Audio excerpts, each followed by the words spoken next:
Boa noite, família. Boa noite, queridos amigos, amigas, irmãos e irmãs. Um grande privilégio a gente estar aqui numa noite memorável, marcante, histórica, uma noite para deixar um marco mesmo de testemunho, né, nesse movimento amor, um movimento que visa conscientizar, né, e mobilizar mesmo, engajar pessoas numa resistência a essa onda de crescimento, né, de violência que afeta especialmente a família.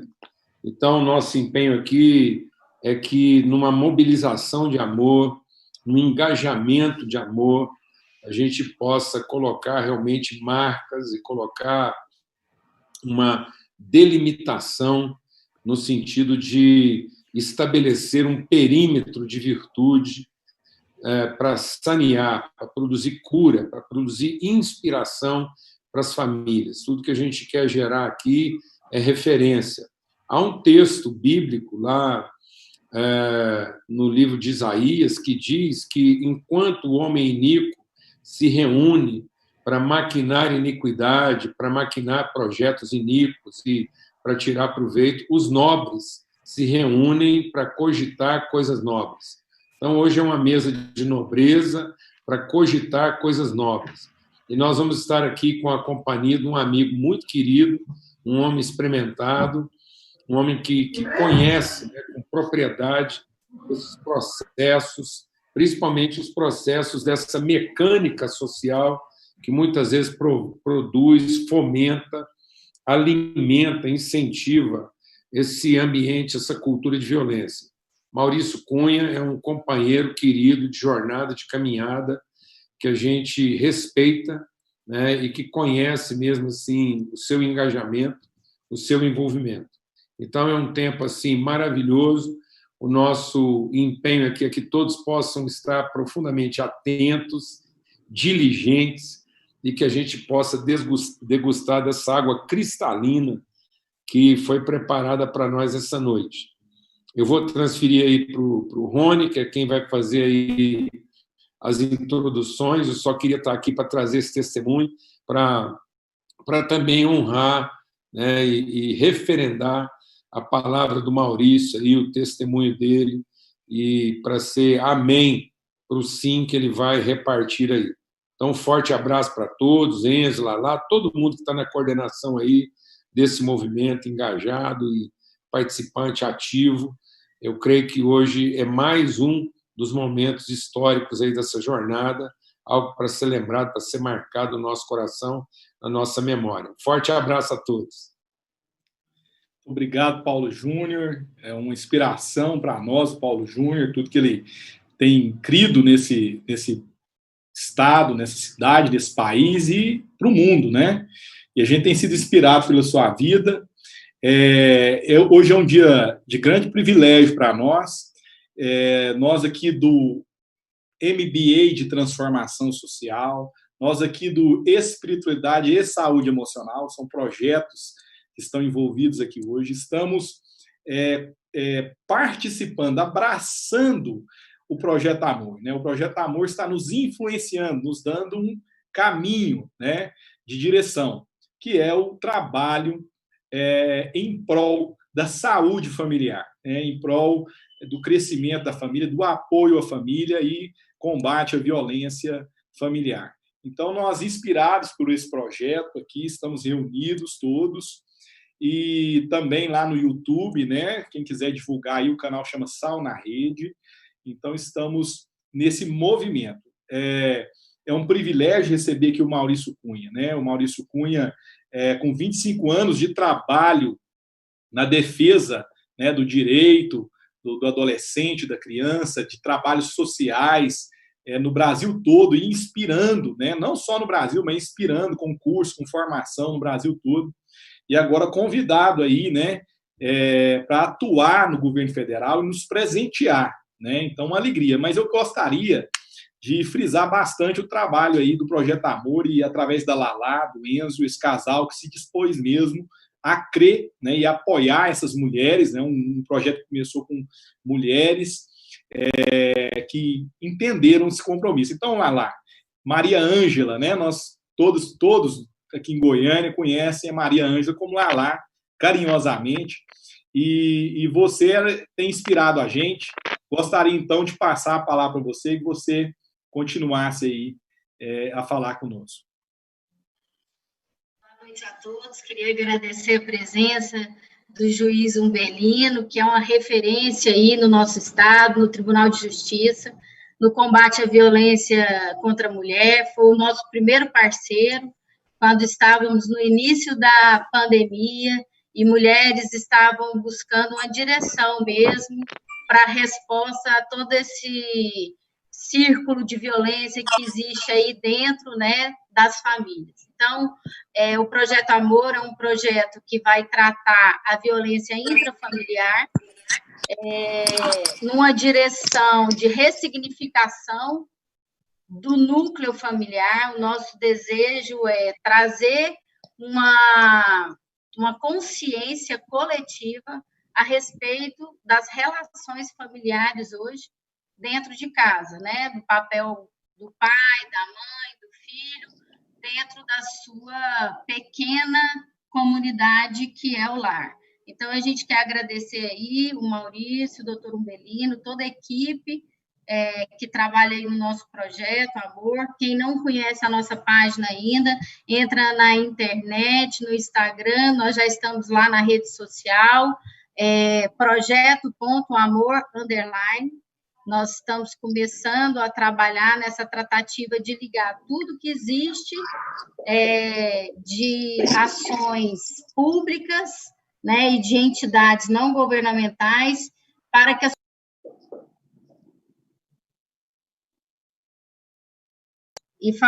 para que a sociedade tome conhecimento das ações que já existem, das que estão em curso, e de uma consciência a respeito de todos esses assuntos. Então, muito obrigada. Eu quero já passar aí para o doutor Maurício Cunha, para ele dirigir o nosso debate. Nós vamos estar ouvindo ele falar a respeito da violência contra adolescente e a criança, e, ao final da explanação, nós vamos abrir o chat para pergunta. Nós estaremos dirigindo para ele 15 minutos de perguntas no final da apresentação. Obrigada, viu, pelo chat.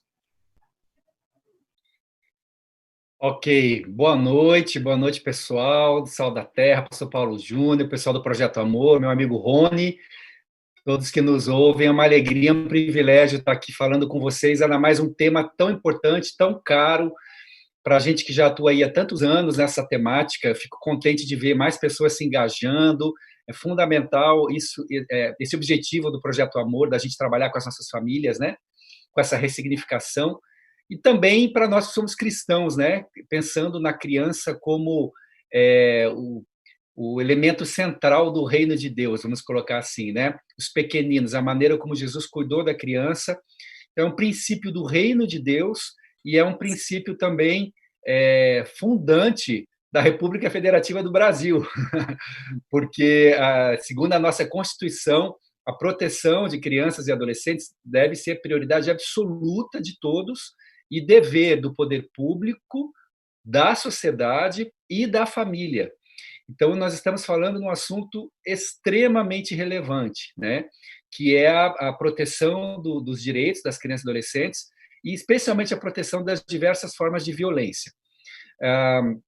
Eu venho falar, então, tanto como um missionário que atua nessa área já há muito tempo e também, atualmente, com a posição que eu ocupo de secretário nacional dos direitos da criança e adolescente, dentro do Ministério da Mulher, da Família e dos Direitos Humanos, e tem sido realmente uma prioridade nossa a proteção da infância, das diversas formas de violência. Então, eu vou fazer uma explanação tanto quanto, eu diria, técnica, né? Porque eu acho que é importante a gente fortalecer aqueles que nos assistem com alguns conceitos, inclusive da legislação e também da própria psicologia, da sociologia. Eu vou trazer dados atualizados do Disque 100, que é o Disque Direitos Humanos, para a gente entender bem como que é essa problemática aqui no nosso país, e espero aí sensibilizar vocês numa grande cruzada, numa grande aliança em prol da infância e da adolescência brasileira, porque nós vivemos algo muito grave, né? Infelizmente, irmãos, ser criança e adolescente no Brasil é estar em condição de vulnerabilidade, tá? E eu posso falar isso independente de classe social, independente de renda. E os números que eu vou apresentar para vocês mostram isso, tá? Então, eu vou começar conceituando as diversas formas de violência. O que é violência contra a criança e o adolescente? E o melhor texto, para mim, da legislação é o texto da Lei da Escuta Protegida, a Lei 13.431, é uma lei de 2017, recente, que ela veio justamente para proteger a criança vítima de violência, que, felizmente, são muitas crianças no nosso país. Para vocês terem uma ideia, algumas pesquisas apontam que para você cumprir o ciclo completo da responsabilização da violência, uma criança tem que repetir o que aconteceu com ela. Por exemplo, uma criança que foi vítima de um abuso sexual, de uma violência sexual, ela teria que repetir o que aconteceu com ela de 8 a 10 vezes, né? Olha que absurdo, que revitimização. Cada vez que uma criança tem que repetir o que aconteceu com ela, é uma forma de revitimização. Então, essa lei ela veio justamente para que, num único espaço, através de uma escuta protegida, diferenciada, especializada, essa criança precisasse falar somente uma vez e todos os atores do sistema de garantia de direitos estivessem reunidos ou utilizassem daquele depoimento, daquela escuta para dar sequência, né, ao processo que aconteceu com ela, inclusive envolvendo, eventualmente, a punição de um culpado. A lei ainda não foi plenamente instituída no Brasil, mas nós estamos no processo, né, de que ela se cumpra de fato nos estados e nos municípios. E essa lei, ela fala de 4 tipos de violência: a violência física, a violência psicológica, a violência sexual e a violência institucional. Talvez fique um pouquinho chato, mas eu acho importante eu conceituar, eu ler aqui exatamente o que a lei define cada um desses 4 tipos de violência, para a gente primeiro ter uma visão abrangente de que tipo de violência a criança pode sofrer, e depois eu gostaria de focar na questão da violência sexual, porque a gente está vindo aí de um maio laranja, temos alguns indicadores muito graves de violação de direitos nessa área, e porque nós estamos avançando muito também no combate a esse tipo de crime, tá? A violência física é a ação infligida à criança ou ao adolescente que ofenda sua integridade ou saúde corporal ou que lhe cause sofrimento físico. Simples, é muito óbvia, né? A violência física, ela aparece como o segundo tipo de violação de direitos no Disque 100, tá? No Disque Direitos Humanos. Aliás, como terceiro tipo, tá? A segunda é a violência psicológica e o primeiro é a negligência, tá? Qual é o maior tipo de violação de direitos que uma criança sofre no Brasil? Segundo dados da Ouvidoria Nacional de Direitos Humanos, primeiro lugar seria a negligência. Segundo lugar, a violência psicológica, eu já vou conceituar. Terceiro lugar, a violência física. E são milhares e milhares de denúncias. Eu vou passar para vocês um dado fresco. Faz pouco tempo que a Ouvidoria Nacional, que é um órgão do meu ministério, do Ministério dos Direitos Humanos, apresentou os dados de 2019 e foram registradas 86.837 denúncias de violência contra crianças e adolescentes. São 55% de todas as violações de direitos, o Disque 100, se referem a crianças e adolescentes. Então, é o público mais vitimizado. Você tem também o idoso, que é muito vitimizado, você tem a pessoa com deficiência, você tem a mulher são os dados do Ligue 180, é diferente do Disque 100, também são dados muito expressivos, mas do público mais vulnerável, LGBT, indígenas, enfim, o que mais sofre violação de direitos são crianças e adolescentes, ou seja, justamente os mais vulneráveis, aqueles que deveriam estar debaixo da maior proteção. Isso é muito grave, né? A violência física aparece como terceiro ponto. A violência sexual ela aparece só em quarto lugar, com 17.029 casos de denúncias, né? Mas se você levar em consideração, no caso da violência sexual, que algumas pesquisas acadêmicas apontam que apenas 10% dos casos são relatados às autoridades, você teria 10 vezes mais casos de violência sexual contra crianças e adolescentes. Então, é um número altíssimo. Entre 2011 e 2017, foram mais de 200 mil denúncias de violência sexual contra crianças e adolescentes. Então, se a gente extrapolar e a pesquisa acadêmica, os pesquisadores estiverem corretos, foram mais de 2 milhões de casos no Brasil nesse período. É uma verdadeira pandemia, é outra pandemia que a gente vive, né? Sem querer assustar ninguém, né? Mas alguns dados, inclusive do Observatório da Infância, da USP, dizem que, no caso da violência sexual, que 1 entre cada 3 a 4 meninas e 1 entre cada 6 a 10 meninos sofrerá algum tipo de violência sexual no Brasil antes de completar 18 anos. Então, se você considera que esse número, né, são milhões e milhões de pessoas, e as sequelas que isso traz para a vida adulta, sequelas emocionais, psicossociais, sequelas de toda a ordem, físicas, né, a gente tem uma sociedade realmente doente. E se você considera que quase 90% dos casos, no caso de abuso sexual, né, acontecem no domicílio, né, a situação é ainda mais grave, porque a gente tem, de fato, a quebra de um princípio fundamental do reino de Deus e da formação humana, né?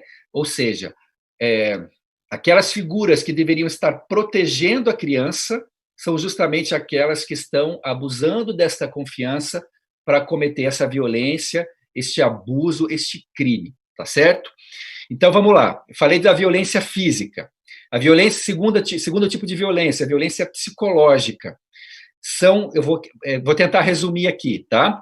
Condutas de discriminação, depreciação, desrespeito em relação a uma criança, mediante ameaça, constrangimento, humilhação, manipulação, isolamento, agressão verbal, xingamento, ridicularização, indiferença, exploração, intimidação sistemática, que é o bullying, que possa comprometer o seu desenvolvimento psíquico ou emocional. Então, lembrando que a criança e o adolescente, na nossa doutrina jurídica, né, eles estão, é o princípio da proteção integral, eles estão em condição peculiar de desenvolvimento, eles precisam ser protegidos, né?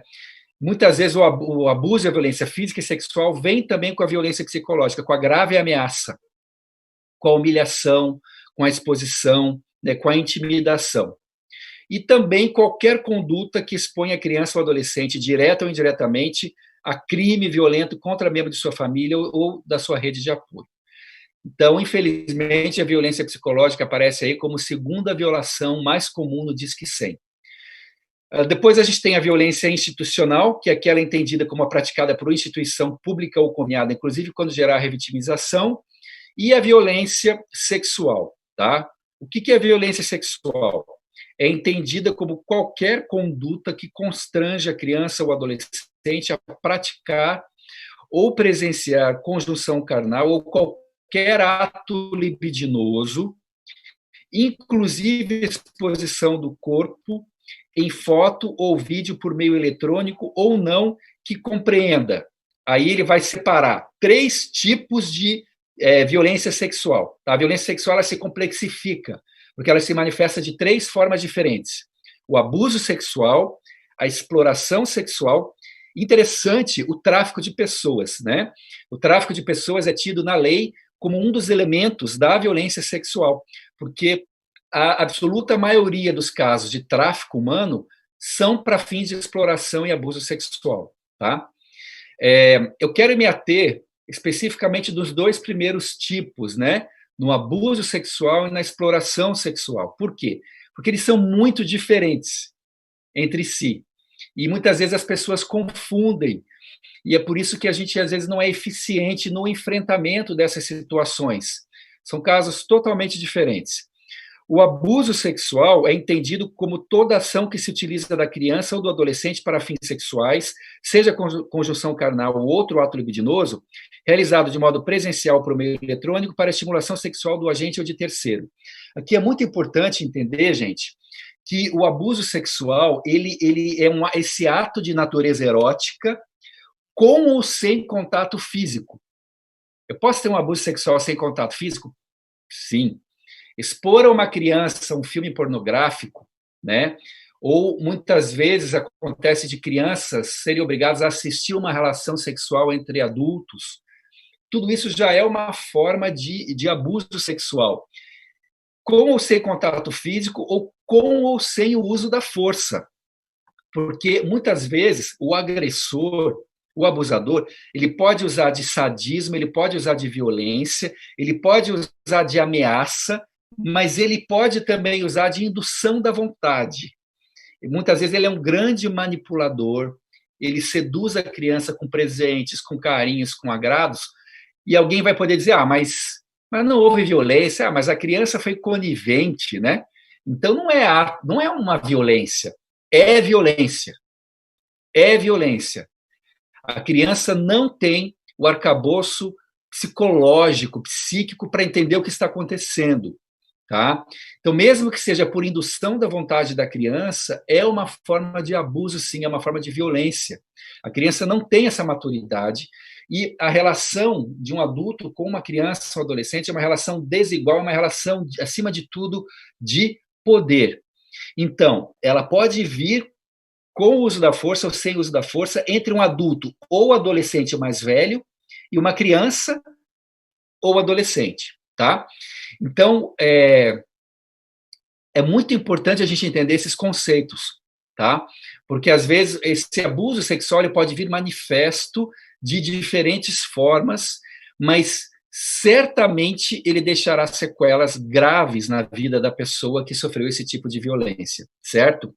E o outro tipo de violência sexual é a exploração sexual que tem fins comerciais, que é entendida como o uso da criança ou do adolescente em atividade sexual em troca de remuneração ou qualquer outra forma de compensação, de forma independente ou sob patrocínio, apoio ou incentivo de terceiro, seja de modo presencial ou por meio eletrônico. Então, qual é a diferença do abuso sexual para a exploração sexual? A exploração tem fins econômicos, tá? Muito embora ela seja extremamente perversa, né? Porque a exploração do corpo de uma criança ou de um adolescente, num certo sentido, ela é até mais fácil de identificar, né? Porque vai ser nas estradas, né? Nos pontos de exploração sexual, vai ser no turismo, nos hotéis e nas pousadas. Já existe uma grande mobilização da sociedade contra a exploração sexual comercial. A Polícia Rodoviária Federal tem um trabalho fantástico, o projeto Mapear, de combate à exploração sexual de crianças e adolescentes nas rodovias brasileiras. Nós já temos mapeados todos os pontos de exploração sexual no Brasil, inclusive os pontos de risco, né? Nós temos um amplo trabalho já com os operadores do turismo, né? Os funcionários de pousadas e de hotéis. Então, embora é um problema gravíssimo, ele é mais visível e, nesse sentido, mais fácil de combater, né? Embora nós estamos vivendo agora um outro grande problema, que é a exploração sexual na internet, e que com a pandemia também está se agravando. Aqui já vou fazer um parênteses, um recado que não vai dar tempo para a gente falar tudo, é muito conteúdo, mas, por favor, papai e mamãe, que tem crianças, que tem adolescentes, independente da estrutura da sua família, se o seu filho e se a sua filha tem acesso à internet, e eu posso garantir que é o caso de 95% dos que nos veem, né? Eu quero lhe dizer, não para lhe assustar, mas para o seu cuidado e proteção, que o seu filho, a sua filha já estão em risco, ok? Basta ele ter acesso à internet, porque hoje temos inúmeros casos de exploração sexual, de abusos, de uso de imagens de crianças e adolescentes na internet. São milhões de imagens. O Wikimedia dos Estados Unidos já mapeou mais de 25 milhões de imagens de crianças e adolescentes em situação de abuso sexual. E, às vezes, isso começa de uma maneira muito sutil, tá? eu vi o caso, por exemplo, testemunho de uma moça de classe média, família presente, família muito cuidadosa com ela, mas ela começou a dialogar com uma outra moça. E por trás dessa outra moça tinha uma quadrilha, uma organização criminosa. E aí essa moça começa a elogiar como você é bonita, como você é linda. Sinceramente, quem que não gosta de ouvir isso, né? Ainda mais um adolescente, né? E aí começa a ficar amigas e tal, e ela diz, você poderia mandar para mim, acho que você tem vocação para modelo. Eu tenho um amigo que é fotógrafo, a gente podia fazer um book, manda para mim uma foto, manda um nudes para mim. E ela manda na maior ingenuidade. Quando isso começa a acontecer, ela se enreda numa organização criminosa, essa moça começa a pedir mais fotos, a menina começa a estranhar a conduta. Não, agora chega. Se você não mandar mais fotos para mim, amanhã vai estar... vou projetar a foto de você nua na frente da sua escola. Eu vou botar um outdoor na frente da sua escola. Começa a haver chantagem, enfim. O fato é que essa é uma história real de uma menina que acabou entrando nas garras de uma organização de pedófilos que descobriram tudo sobre ela, que foram até a casa dela no momento em que ela estava sozinha, filmaram um estupro, né? Ela sendo estuprada e colocaram essa imagem na internet que está até hoje rodando. Então, são muitos casos assim, né, que acontecem e que começam de uma maneira muito sutil.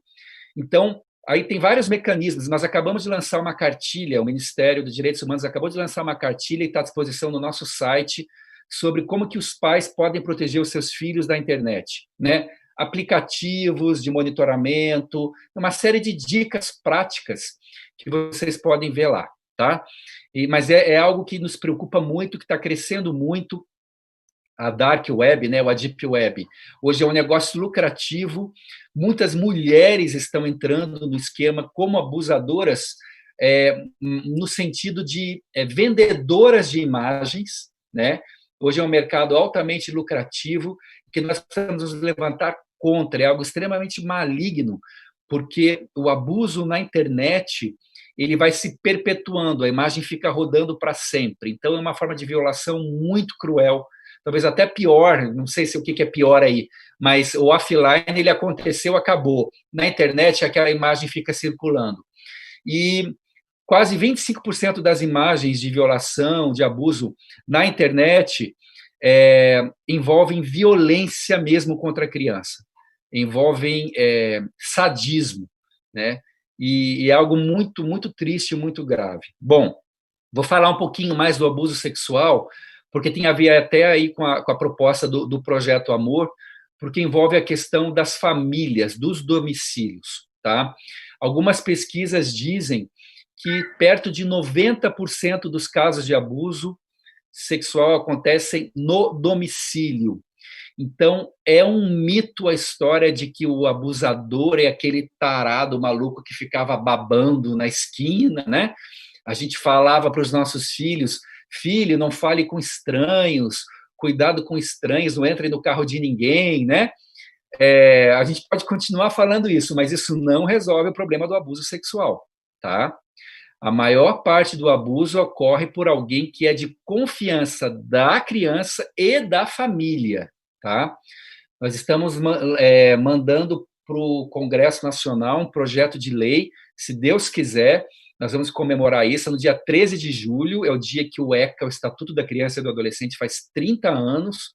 Nós queremos aprovar uma lei que aumenta a pena do abusador quando ele é uma autoridade religiosa e quando ele é um professor ou alguém, um médico ou alguém de confiança da família. É uma maneira que nós estamos encontrando para tentar coibir esse tipo de crime, certo? Ele acontece, na grande maioria das vezes, ele é intrafamiliar, né? Laços por pessoas que têm laços com a criança, vínculos de consanguinidade, afinidade ou responsabilidade. Muitas vezes o padrasto, o próprio pai, um avô, um tio, um vizinho, tá? E muitas vezes alguém que está acima de qualquer suspeita. Então a gente não quer criar um alarmismo, né? Uma paranoia, mas a criança ela precisa estar em constante cuidado e vigilância, porque é muito mais comum do que a gente pensa esse tipo de violação. E uma vez que isso acontece, né? Certamente, logicamente, que nós queremos na graça de Deus para curar, para restaurar, mas as sequelas certamente ficarão na vida de quem sofre esse tipo de violência. Eu queria falar para vocês alguns mitos, então. O primeiro mito é esse, de que o agressor é um psicopata, um monstro, né? Mas 85% a 90% dos abusadores são conhecidos da criança.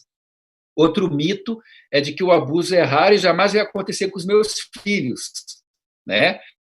E aí eu repito que de uma entre cada 3 a 4 meninas e de um entre cada 6 a 10 meninos sofrerão algum tipo de abuso. E, gente, eu acredito que a maior parte do nosso público aqui, por ser um canal aqui do Sal da Terra, sejam cristãos, né? Infelizmente, a realidade de ser da igreja não muda essa estatística, certo?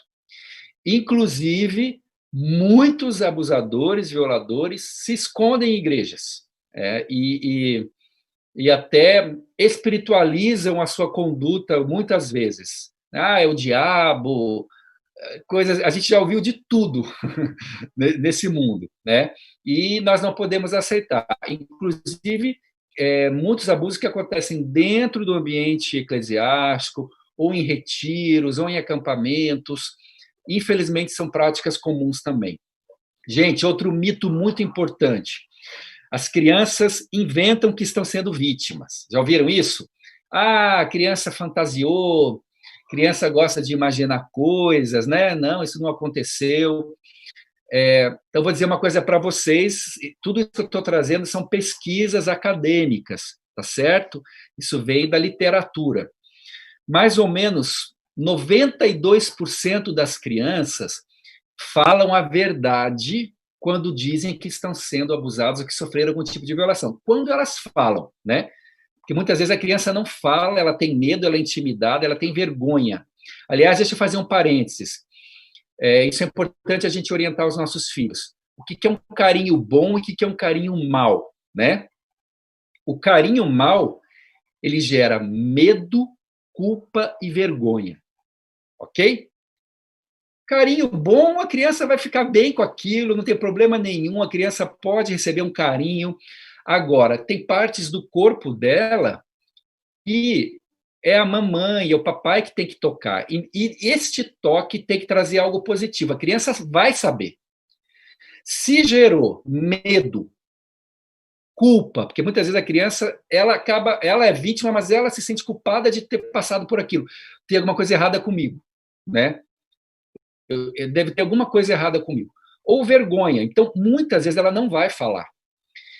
Quando ela fala, quando o ambiente é tão acolhedor que ela fala, seja para um professor, para a mãe, enfim, em 92% dos casos, ela está falando a verdade. A criança ela pode imaginar 1000 coisas, mas ela não é tão criativa assim para inventar uma coisa dessas que está fora da psique, do desenvolvimento normal de uma criança. Então, dê atenção e acolha quando uma criança falar, porque muitas vezes ela é revitimizada, muitas mulheres culpabilizam a criança quando ela ou adolescente, quando ela acusa o agressor, um padrasto, por exemplo, e envolve questões de ordem psíquica e também de ordem econômica, dependência econômica de mulheres, né? Que tem medo de confrontar os seus companheiros. Isso é muito triste, né? E mesmo nos 8% restantes, 3/4 desses 8% restantes dos casos, a criança muitas vezes é induzida ao erro por um outro adulto que quer prejudicar um adulto. Então, casos de alienação parental, casos de casais que estão se divorciando, e aí uma mulher induz uma criança, um adolescente a falar que foi abusado para prejudicar o cônjuge por vingança. Infelizmente, isso acontece também. Então, é um número muito pequeno de casos onde isso não vai ser de fato real. Para que eu estou falando isso? Nós precisamos acolher as crianças nas suas queixas, nas suas falhas. E nós estamos, aqui vou trazer também um alerta, meus irmãos, muito sério. Por quê? Nós precisamos criar ambientes acolhedores para as crianças e adolescentes falarem. Tanto na escola, certamente tem educadores que estão nos vendo aí, quanto na família. E algo que está realmente nos preocupando muito é que, na pandemia, no isolamento social, nós pegamos os dados do Disque 100 e o que a gente percebeu? Mês de março, abril e maio, por aí, os índices de denúncias de violência contra a mulher fizeram assim, dispararam. Violência contra o idoso, dispararam. Violência contra a pessoa com deficiência, cresceram. E o índice de violência contra a criança? Caiu. Como é que pode isso? Diminuíram as denúncias de violência contra a criança, sendo que a maior parte das violências acontece dentro de casa? É porque aqueles que protegem as crianças não estão denunciando, são justamente, principalmente os professores. As crianças não estão indo para a escola. Os professores não estão identificando os sinais de abuso. Elas não estão indo para os pediatras. Então, a nossa criança está sofrendo sozinha, está sofrendo calada. Nós estamos prevendo um retorno da pandemia, um retorno às escolas dramático, porque as crianças vão chegar com sequelas emocionais, físicas e psíquicas.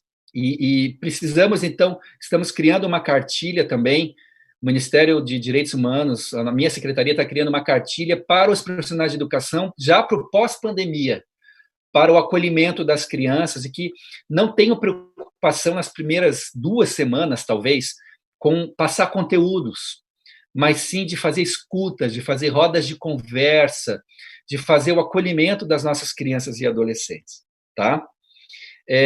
E outro mito é que quando a vítima não esboçar resistência, não existe abuso sexual, tá? Que eu já falei que é um mito. A criança e adolescente nunca deve ser culpada, a reação depende do método. E aí o método de abordagem dessa criança vai incluir, muitas vezes, o sadismo, que é a provocação da dor na vítima, dor física ou emocional, que varia com muita intensidade, pode ser de uma simples fantasia, até tortura mesmo e flagelação bárbara, que temos, infelizmente, em alguns casos. Pode ser ameaça, que é uma forma também de abuso psicológico, né, de violência psicológica. Se você contar para alguém, eu te mato. Se você contar para alguém, eu mato toda a sua família. Mas também, às vezes, envolve, como eu falei, indução da vontade, que é a sedução desse abusador, que não vai usar força física, que vai manipular os sentimentos dessa criança, vai trazer promessas, presentes, enfim, vai fazer todo um processo de sedução. E, muitas vezes, quanto maior esse jogo de sedução, né, pior a sequela emocional depois para a vida dessa criança. Tá? Agora, independente da maneira, do método de abordagem, é bom a gente deixar claro aqui que a criança e o adolescente não têm culpa. Ok? No nosso ordenamento jurídico e naquilo que nós cremos, nunca a criança e o adolescente têm culpa. Então, não existe aquela coisa que a gente encontrou até na jurisprudência, alguma coisa, mas ela nem era mais virgem. A gente já chegou a ouvir isso, né? Mas ela quis. Mas ela se insinuou. Não existe isso, tá bom? E lembrando que conjunção carnal, o ato libidinoso com pessoa menor de 14 anos é estupro no Brasil, tá bom? E nós temos que ser muito firmes nisso, porque existem alguns movimentos de legalização da pedofilia, de romantização da pedofilia, ou estão tentando baixar a idade de 14 para 12, né, até que a pedofilia seja considerada algo normal na nossa sociedade. E a gente entende que não é normal, contraria a ordem natural, e mais do que isso, a grande questão numa relação assim, de abuso sexual, é que mais do que uma relação erótica ou de prazer, é uma relação de poder, é uma relação desigual. A criança não está em condições, inclusive temos muitos casos de mulheres que só vão entender o que aconteceram com elas já na fase adulta, né? elas nem entenderam o que aconteceu com elas, né? Depois que elas vão entender de fato que elas foram vítimas de uma grande violência, tá bom? Então, assim, para a gente já ir caminhando para o final, tem muita coisa que a gente poderia falar, mas eu vou passar para vocês alguns sinais identificadores das vítimas, que todos vocês aí podem perceber numa criança ou no adolescente. Regressão ao comportamento muito infantil, a criança ela tinha um determinado estágio de desenvolvimento, de repente ela regride, ela fica muito infantilizada, a voz infantiliza, vai chupar chupeta de novo, coisas desse tipo. Masturbação visível e contínua, conhecimento sexual inapropriado para a idade, né? Tem o que é normal para a idade, tem o que é anormal, essa criança fala só sobre isso, sabe muita coisa sobre isso. Às vezes o desagrado ao ficar sozinho com determinada pessoa, a criança não quer de jeito nenhum, ela não tinha nenhum problema, mas de repente ela começou a ficar apavorada de ficar sozinha com uma pessoa, né? Autoflagelação, infelizmente temos muitos casos de autoflagelação de adolescentes, principalmente, é uma forma de alívio da dor psíquica.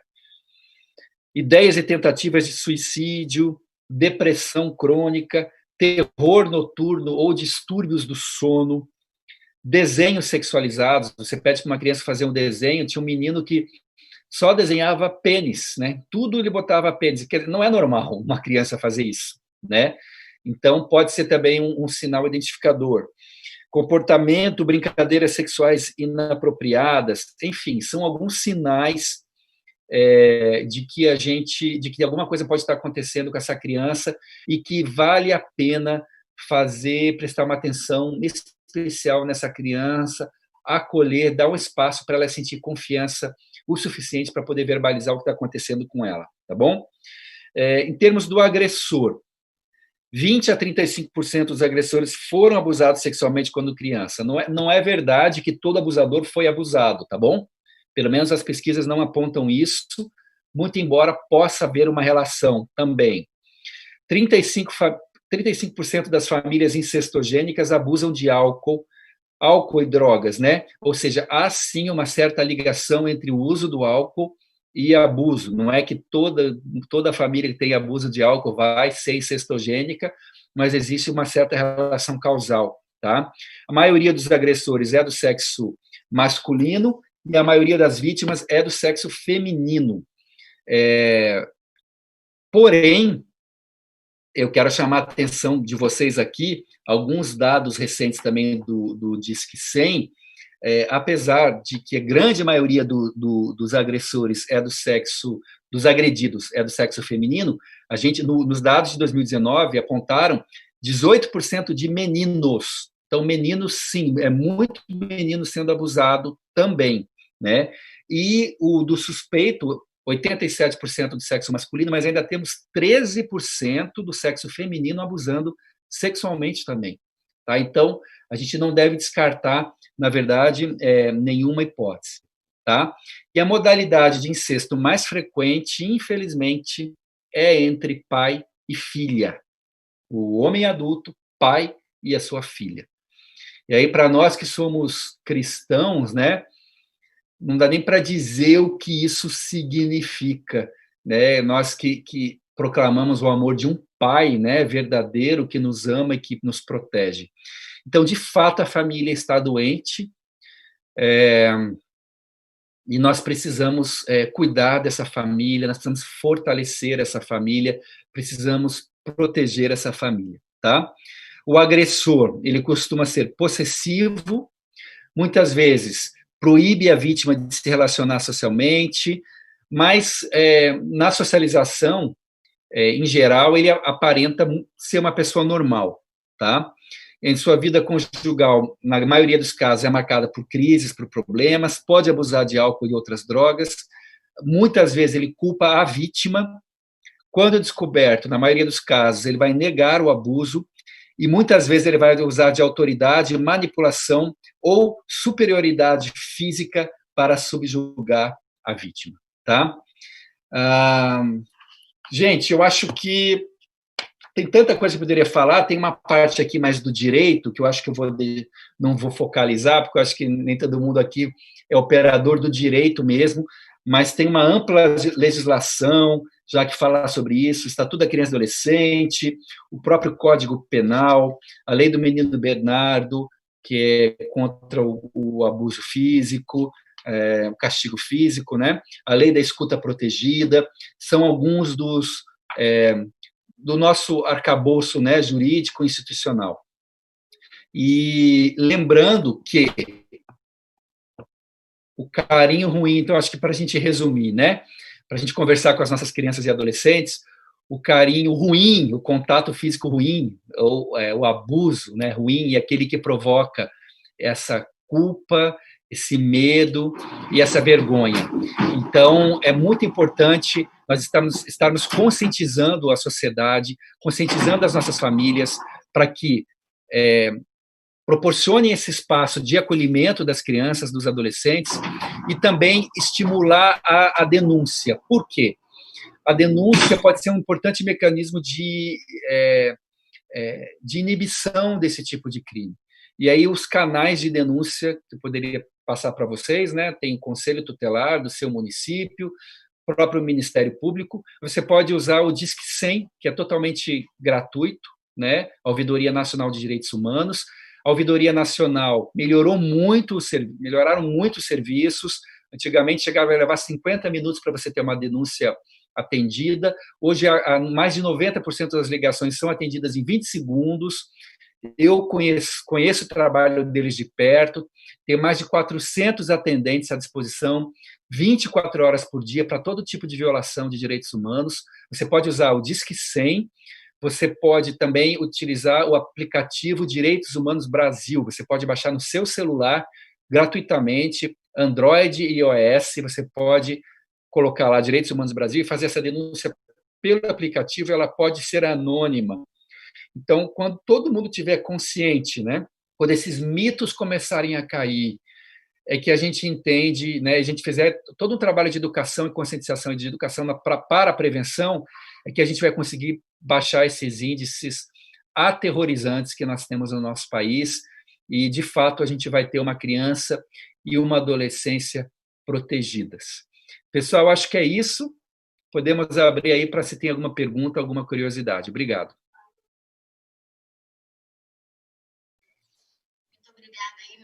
Foi realmente muito esclarecedor para a gente, eu que sou mãe, né, tenho vários sobrinhos e sobrinhas, estou aí lidando com casais em aconselhamento a todo momento, é muito importante a gente estar ouvindo aí tudo isso que você falou, o que ficou na nossa mente, essa questão aí de que o que provoca culpa, medo e vergonha não é carinho bom, né, e que isso possa ser difundido no nosso meio, e que as pessoas entendam que talvez essa queda, né, na denúncia da violência contra as crianças, onde elas estão mais sendo violentadas, né? Nesse momento. Então, quero te agradecer e abrir aí para quem quiser fazer perguntas, algum esclarecimento também. A gente tem aí um tempinho para essas perguntas, fiquem à vontade. Pode ser feita pelo chat, mas a gente vai abrir aqui, você pode abrir seu áudio e fazer pergunta aqui para o Maurício, para o Rony, que é psicólogo, e até para o doutor Umbelino, né, que é juiz aí e sempre está nos apoiando nas nossas ações aí de reflexivas, né, doutor Umbelino, e gerando uma consciência aí no meio da nossa sociedade. Deixa eu dar uma palavrinha, fica à vontade, doutor Umbelino. Boa noite. Boa noite. Me escuta? Ok. Talvez eu tenha que me ausentar antes do término do evento, então eu trago uma mensagem da desembargadora Sandra Regina Teodoro Reis, que com muito gosto aceita sempre o convite da Maria Elizabeth, né, e de todos vocês que hoje compõem esse projeto Amor, né, que foi criado recentemente, né, mas já vem com esse nome, com essa estrutura, mas já vem de um trabalho desenvolvido ao longo do tempo. Então, trago a saudação da desembargadora, que me pediu que a representasse e que parabenizasse, né, esse início de trabalho, de projeto, tudo. e começando aqui com uma grande palestra, uma grande exposição feita aí pelo professor Maurício Cunha, que hoje está no Ministério da Mulher, dos Direitos Humanos, e que nos trouxe hoje esses ensinamentos, esses esclarecimentos sobre um problema que nos aflige hoje, na atualidade, e principalmente em tempos de pandemia da Covid-19, como bem disse o Maurício, tudo, né, foi alterado, modificado, inclusive os dados estatísticos relativos à violência no âmbito doméstico. E aí, quando eu falo violência no âmbito doméstico, eu trago também para a questão da violência contra a mulher, que é a área que nós atuamos aqui hoje. Talvez alguns dos senhores, das senhoras não nos conheçam, mas eu, como juiz de direito, exerço a vice-presidência de uma coordenadoria do Tribunal de Justiça do Estado de Goiás, que atua especificamente na violência doméstica contra a mulher, né? E também sentimos, aí durante o período da pandemia, tudo o que está acontecendo em torno desses números, que, como muito bem disse o Maurício, vem crescendo, né? Ou seja, vem alcançando patamares cada vez maiores, e em alguns casos, em contrapartida, nós nos deparamos com a subnotificação, ou seja, muitas vezes o crescimento desses números não são observados estatisticamente junto às delegacias de polícia, porque seja a criança, seja a mulher, seja o idoso ou a idosa, não conseguem levar, ou encontram maiores dificuldades para levar às autoridades competentes o registro da sua denúncia. E isso por N fatores, né?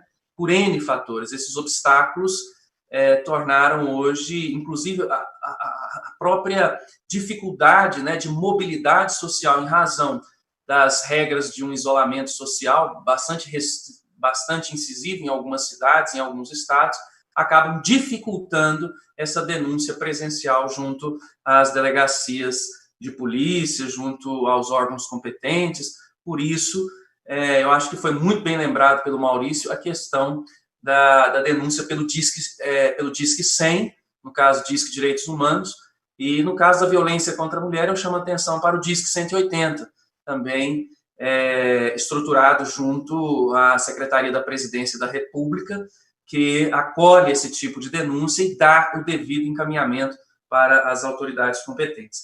Dizer, professor Maurício, que no caso da violência contra a mulher, nós também observamos a mesma coisa, né? Ou seja, a figura de eu ia anotando aqui alguns pontos que o Maurício ia falando, a questão da culpa, né? Gostaria só de citar essas duas questões, para não me alongar muito, mas a questão da culpa que, regra geral, ela é transferida do agressor para a vítima, né? Isso não é diferente no caso da violência contra a mulher.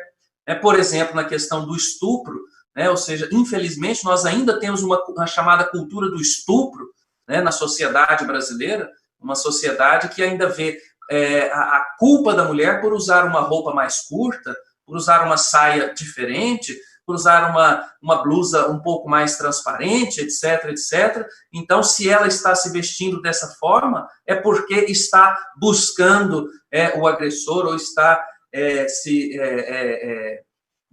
praticamente buscando o crime de estupro, né? Ou seja, ser estuprada. Infelizmente, nós ainda nos deparamos com essa consciência arcaica, né, ultrapassada, de retirar a culpa, que é toda, plena, total, como disse o Maurício, do agressor, né? Jamais nós podemos consentir com essa transferência da culpabilidade, da culpa, né? E aqui também, claro, no âmbito do direito, para a vítima, que, na verdade, tem a sua autonomia, tem a sua forma, cada um tem a sua forma de ser, de estar, de vestir, etc, etc. E isso não pode servir jamais de justificativa para a prática de um crime contra a criança, contra o adolescente ou mesmo contra a mulher. E, por fim, o segundo ponto que eu gostaria de destacar da palestra do do Maurício, é justamente a questão da relação de poder, né? Essa relação de poder que nós encontramos numa sociedade ainda fundada no patriarcado, né, no machismo, no sexismo, no racismo, em vários ismos aí que a gente, se nós formos procurar, nós vamos encontrar, que coloca o centro do poder nas mãos deste homem, né, deste agressor, que acredita que a criança ou o adolescente deve ser subjugado, né, a vítima deve ser subjugada, ou no caso da violência contra a mulher, que a mulher deve ser subserviente a todos os seus caprichos, né, e quando ela assim não age, né, pode pagar com o castigo físico, com o castigo psicológico, às vezes até com a vida, como nós acompanhamos agora com os dados do último censo divulgado aí pelo Fórum de Segurança Pública Brasileiro, que nos apontou um acréscimo, um aumento de 22% dos feminicídios. É isso mesmo, 22% de acréscimo de feminicídios nas estatísticas durante essa pandemia da Covid-19, ou seja, mulheres mortas em razão da sua condição de mulher, da sua condição feminina. Eu acredito que a violência contra a criança e o adolescente também, infelizmente, caminha nesse sentido. Mas que bom, eu parabenizo a este grupo, né, a esse projeto, a esse conjunto de pessoas que querem e que vão, tenho certeza, fazer a diferença. Contem sempre conosco, né, do Poder Judiciário, nos limites das nossas capacidades, para esse combate a toda espécie de violência doméstica, seja violência contra a mulher, seja violência contra a criança, contra o adolescente, contra a pessoa idosa. Infelizmente, vemos crescimento também nos índices de violência contra as pessoas idosas, né? Então, contem sempre conosco nessa luta, nessa prevenção e no combate a qualquer tipo de violência doméstica. Muito obrigado, tá? Um abraço a todos. Obrigado. Muito obrigada, doutor Belino. Maurício, tem uma pergunta para você aí no chat. Se você pode ajudar aí. Sim, estou vendo aqui. Qual a melhor estratégia, plano de ação para os projetos em igreja abordarem esse assunto com a comunidade local? Um grande abraço de Belém. André, abraço, André. Olha só, a gente crê que as igrejas teriam um papel fundamental de formação de consciência. As igrejas são capilarizadas, elas estão em todas as comunidades, elas abordam todos os públicos. Geralmente, o que é ensinado do púlpito de uma igreja é acatado, né, pelas pessoas como verdade. Então, pode ser um excelente espaço de educação e de mobilização da sociedade, né? Eu acho que a abordagem de conscientização com as famílias, por exemplo, os mitos que eu tratei aqui, é muito importante que todos conheçam. É muito importante que as mulheres saibam que as suas filhas muitas vezes estão sendo abusadas nos seus lares e elas não estão sabendo, tá? Ou por um professor, ou por um tio, enfim, né? É importante que caiam os mitos de que a criança mente, enfim. A gente precisa criar uma sociedade bastante consciente desse problema e para poder ser eficaz no enfrentamento.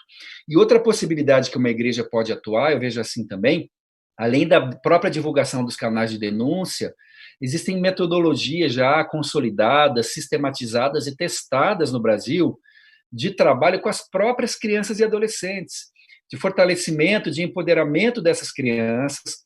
Por exemplo, posso citar aí o projeto Claves, né, que trata a própria criança, ela vai aprender parte do corpo que alguém pode tocar, que não pode tocar, o que é razoável, o que não é razoável, com quem que ela fala se acontecer alguma coisa estranha.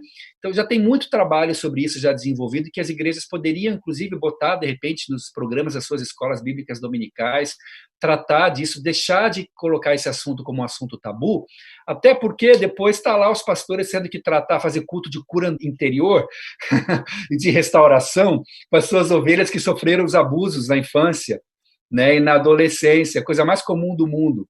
esse tipo de coisa. Então, a gente precisa tratar isso com maturidade, e a igreja pode ser um parceiro fundamental para isso, tá certo? Tem uma pergunta da Paula, super importante aqui. Após recebida a denúncia pelo Disque 100, quais são os procedimentos da Secretaria de Direitos Humanos? É feito o acompanhamento desse processo? Existe todo um procedimento, tá, da ouvidoria. A ouvidoria tem melhorado bastante, como eu falei, o seu desempenho. Existe uma taxonomia que a gente fala de bens jurídicos tutelados, é um termo técnico, e há uma classificação de acordo com o risco.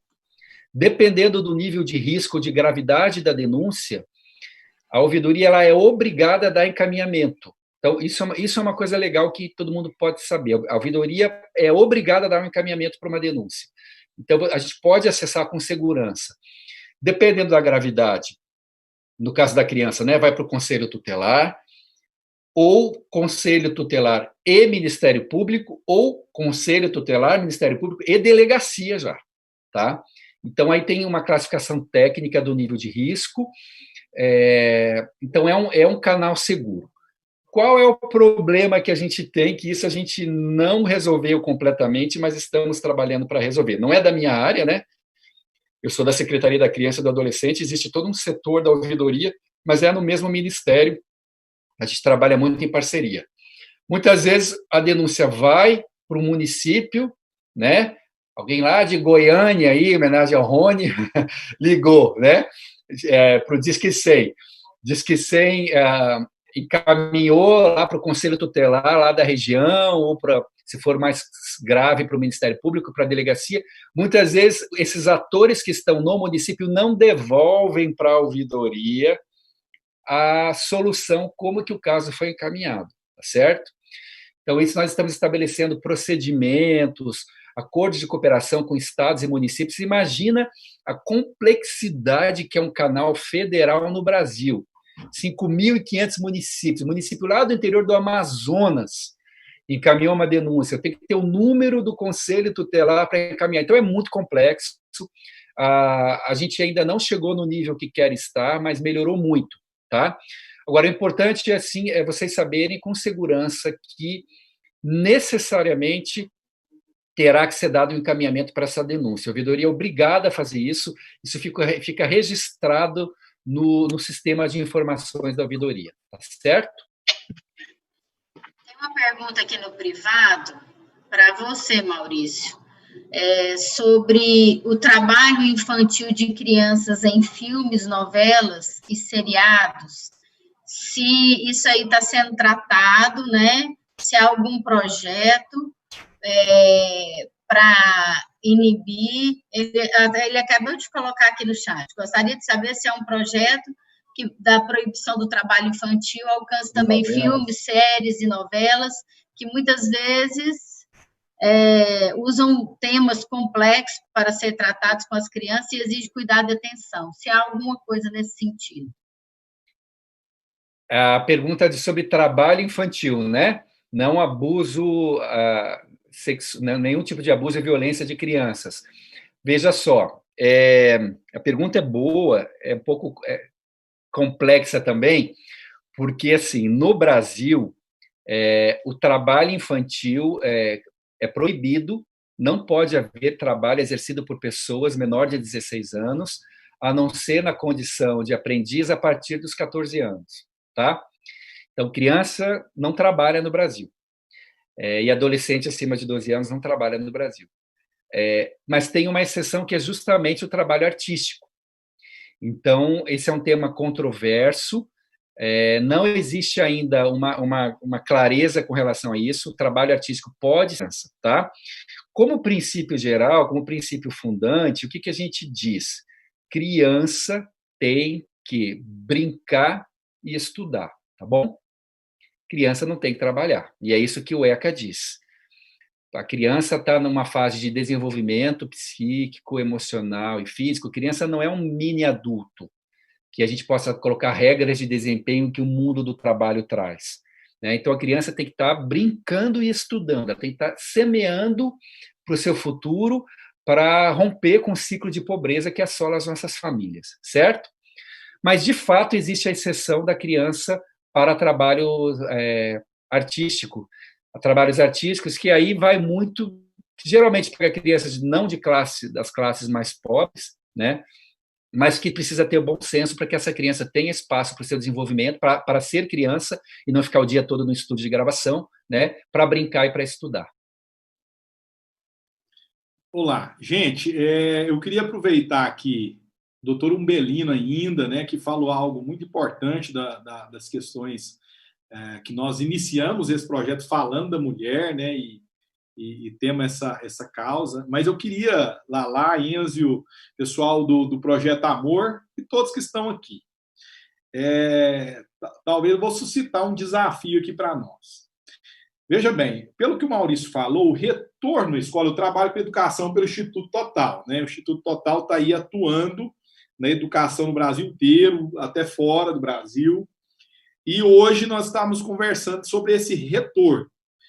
Dentre os desafios que estão sendo discutidos no mundo todo na questão da educação, eles estão falando no retorno das crianças para a escola. Eles estão discutindo as questões sociais envolvidas nisso e as questões emocionais das crianças. Eu não tinha essa noção tão profunda que o Maurício colocou, muito séria, da diminuição da denúncia de algo que toda violência cresceu. Então, certamente, a gente não pode dizer certamente sem pesquisa, mas há uma lógica nisso. Certamente a violência sexual também, nessa proximidade da criança com os potenciais abusadores, também aumenta, então, a questão da internet, etc. Mas, então, nós vamos receber as crianças fragilizadas, as famílias, as mães são hoje, principalmente as mães, mas elas são hoje o intermédio entre a professora e a criança na educação. Então, essa violência também da mãe ensinar a criança, falta de paciência, aquela coisa toda, que é uma pressão a mais para a mãe, a gente entende também esse aspecto, mas isso não justifica, né? Então, há um aumento geral. Então, nós temos aqui o Projeto Amor, um projeto que está atuando, conversando. Então, lá, Enzo, nós temos possibilidade de repente, contar com a ajuda do doutor Umbelino, com a ajuda do Maurício, de uma forma sucinta, de uma forma objetiva e clara, e a gente produzir alguma coisa, seja um material online, seja um material físico, para a gente acessar os líderes espirituais, não só de igrejas evangélicas, cristãos, pode ser qualquer religião. A gente pode criar um material para o líder religioso. Veja só, a partir do Projeto Amor. Ou seja, como é que nós faríamos isso? A partir das relações, né? Arrumar pessoas que estão aí com disponibilidade para escrever, para produzir, e a gente contar com o doutor Umbelino para aquilo que é essencial. Porque, é claro, a gente também não quer ser perito e profundo em todo tipo de violência, porque a gente não consegue, né? A gente pensar na família de um todo, né? Entender que, por exemplo, enquanto nós estamos falando do direito das mulheres, mas nós também estamos vendo aqui 18% de meninos abusados, 13% de mulheres que abusam. Então, a gente pode ampliar para a família inteira, né? Considerando que a mulher e a criança são os que mais são vítimas, né? Então, mas a gente não deixar de abordar todos os potenciais tipos de violência e meios de solução, ou seja, caminhos aonde o alvo nosso não é a desestruturação familiar, né, gente? O alvo é o crime ser evitado, a pena ser cumprida, ao mesmo tempo que a família seja desenvolvida, promovida. Veja bem, eu não sei, Maurício, se eu estou falando uma besteira, mas no CRAS, no CRES, que são projetos que eu tenho mais acesso, né, a gente percebe essa questão que a criança sempre quer um retorno para a família dela. Às vezes ela é retirada do contexto familiar, às vezes é levada para um ambiente, para uma família que cuide dela, até que ela, né, as questões dela sejam resolvidas. O sonho da criança, apesar de tudo, ainda é voltar para o contexto familiar. Então, esse crime tem que ser punido, essa pessoa tem que ser tratada para que esse ambiente seja seguro para essa criança retornar. Mas, de repente, a gente poderia aqui hoje gerar um desafio, contando com o doutor Umbelino, contando com o Maurício, pegando as coisas essenciais de cada ponto, contando com os profissionais que estão aqui, e a gente elaborar uma cartilha ou um projeto educativo, às vezes filmar algumas coisas de forma bem sucinta, pequena, para não ficar pesado. Nós vamos atender líder religioso que é doutor e líder religioso que é semi-analfabeto, mas que sentiu uma vocação divina e está lá trabalhando pela população. Então, eu queria, de repente, lançar isso aqui lá, como uma semente aqui para a gente conversar.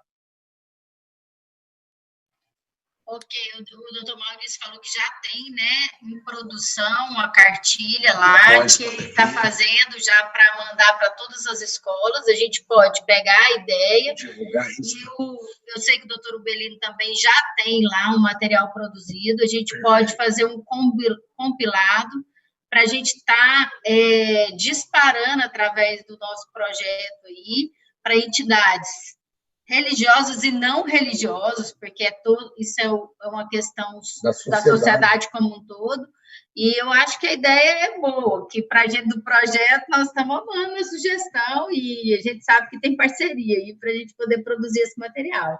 Okay. Para nós está tudo certo. Ok.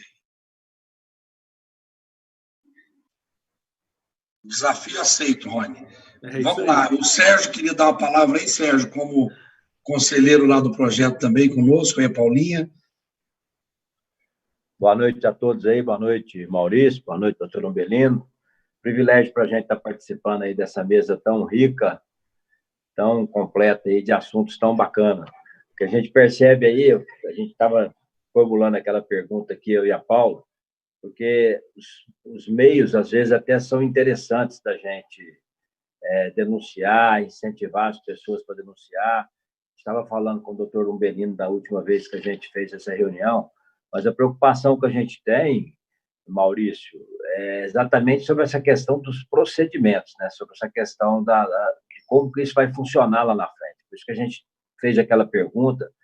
Pelo que você falou, eu sei que o Ministério está dando atenção especial e direta para que essa ponte seja construída, né? E essa estrada seja pavimentada, para que possa realmente chegar a questão da correção, da punição aí do agressor, né? Do abusador. Porque a gente percebe que essa violência aí ela é uma violência em cadeia, né? Começa com a violência contra a mulher, a violência contra os filhos, os abusos e todas essas coisas aí de famílias realmente totalmente desestruturadas, né? Agora, eu acho que não só a questão da denúncia, a questão da punição, mas eu acho também que a gente precisa de arrumar uma fórmula aí da gente fazer um tratamento dessas pessoas, né? Essas pessoas precisam ser tratadas, né? Seja através de aconselhamento espiritual, através das nossas igrejas e tal, mas também a questão psicológica. Então, eu queria saber do Maurício como que o Ministério está vendo isso, como está sendo feito esse acompanhamento psicológico, esse tratamento dessas pessoas, porque muitas das vezes essas pessoas são doentes, não são só uns criminosos, né? Deve ter um motivo, obviamente, dessas pessoas estarem fazendo esse tipo de coisa. Existe um tratamento para isso aí, doutor Maurício?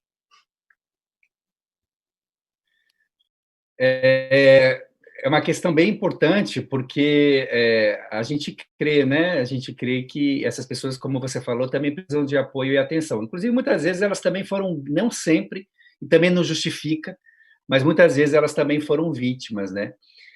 O tratamento existe no âmbito das ações de saúde, de apoio psicológico, de aconselhamento. Assim, é importante dizer que a pedofilia, né, o distúrbio pedófilo, tem até um CID, Código Internacional de Doenças, 11 de junho de 2019, da Organização Mundial de Saúde, né, é caracterizada por um padrão sustentado, focalizado e intenso de excitação sexual, manifestado por pensamentos sexuais persistentes, fantasias, impulsos ou comportamentos envolvendo crianças e adolescentes. Logicamente que você ter um distúrbio dessa natureza não é crime ter isso, o crime é você expressar isso na forma de comportamento. Então, o trabalho é ajudar a pessoa a lidar com isso. Estou falando de quem tem o distúrbio pedófilo, que é uma minoria, tá? Segundo a Organização Mundial de Saúde, não tem cura para isso, tá? Então, a pessoa ela vai ter que aprender a lidar com essa situação sem expressar isso na forma do seu comportamento. Então, essa pessoa vai precisar de ajuda. Mas essa é uma minoria dos casos. E por que é importante dizer isso? Porque se a gente coloca como doença apenas, então você abre um preceito jurídico para não culpabilização da vítima, aliás, do agressor, né? Então, a gente não pode abrir mão, e a nossa lei deixa isso muito clara, de que a manifestação do ato do abuso, do impulso pedófilo é que é o crime, e isso não o isenta da responsabilidade, tá certo? E aí, nós somos o Ministério de Direitos Humanos, né? Os serviços de apoio aos abusadores, ou às pessoas que enfrentam esse tipo de orientação, inclusive muitas comunidades religiosas fazem isso também, seriam no âmbito da saúde, do Ministério da Saúde, com apoio psicológico, enfim, com apoio psicossocial para essas pessoas. Alguns países adotam procedimentos até mais radicais, que a legislação brasileira não permite ainda, muito polêmicos, né? Temos casos nos Estados Unidos de castração química, inclusive muitas pessoas que têm esse tipo de problema, eles mesmos pedem isso. A gente não tem ainda esse tipo de procedimento, é um problema extremamente complexo, mas você traz à luz para uma questão muito importante. A gente precisa olhar para essas pessoas também, né, que são objetos do amor e da misericórdia de Deus, e procurar dar o apoio para elas, né? O crime não é ter a orientação, o crime é a expressão através do comportamento dessa orientação.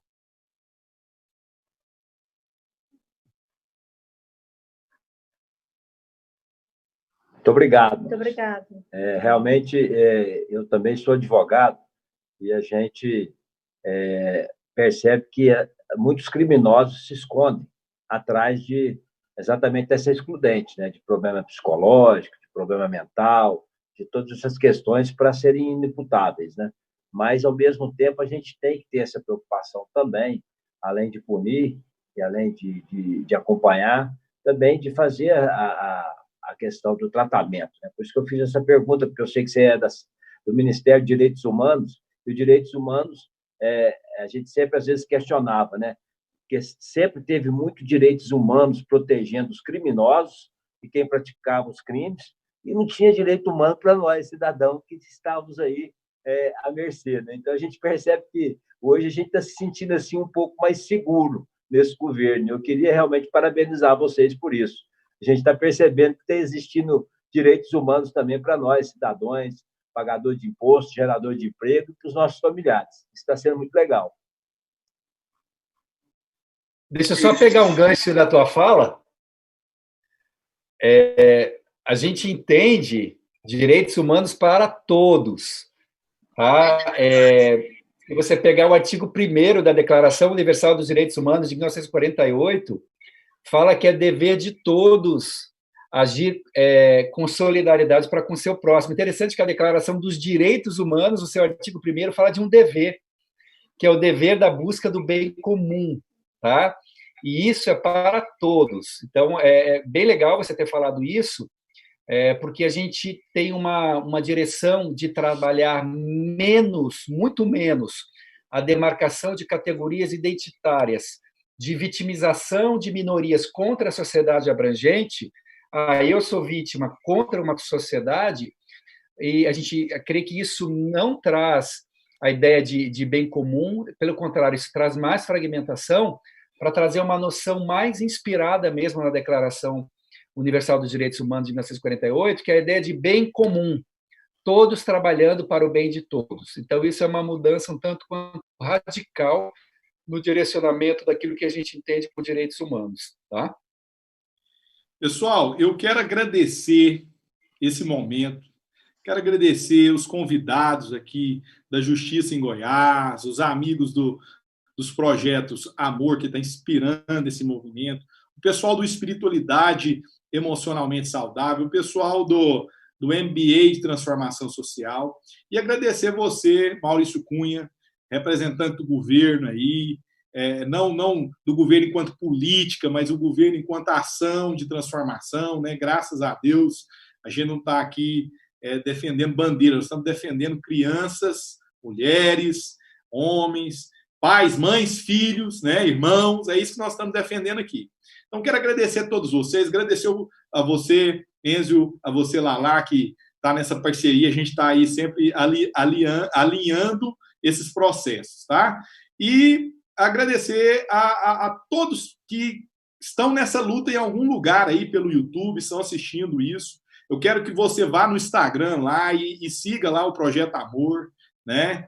Que você acompanhe esse desenvolvimento, o Instituto Total e outros projetos. Quero agradecer muito e que a gente possa ter mais oportunidades de estarmos engajados nesse tema e de mais reuniões, tá bom? Eu quero desejar um abraço a todos, que a bênção do Senhor, nosso Deus, esteja sobre todos vocês, né? Na sua fé, na sua relação com Deus, você seja abençoado em tudo que você faz aí, tá bom? Amém. Ô, Rony, agradecer também aí a presença do nosso querido parceiro aí, doutor Vitor Umbelino, que sempre está conosco aí junto, né? Obrigado aí, doutor Vitor, mais uma vez pela sua presença, sua participação. Isso tem nos dado muita segurança, muita força e muita vontade de seguir, de saber que temos pessoas de bem aí junto com a gente. E a doutora, né, que não pôde estar aqui, a desembargadora Sandra Regina, né, que também não pôde estar, mas que falou aqui com o doutor Vitor Umbelino para nos apoiar também. Então, um grande abraço a todos, que vocês tenham uma boa noite e, na graça de Deus, possam seguir bem aí, tá? Um abraço. Boa noite a todos. Obrigado, Maurício, Umbelino, Rony. Obrigada a todos também, pessoal. Boa noite. Obrigada a todos. Parabéns, Maurício. Obrigado, pessoal. Obrigado, gente. Obrigado, lá. Obrigado. Valeu. Obrigado.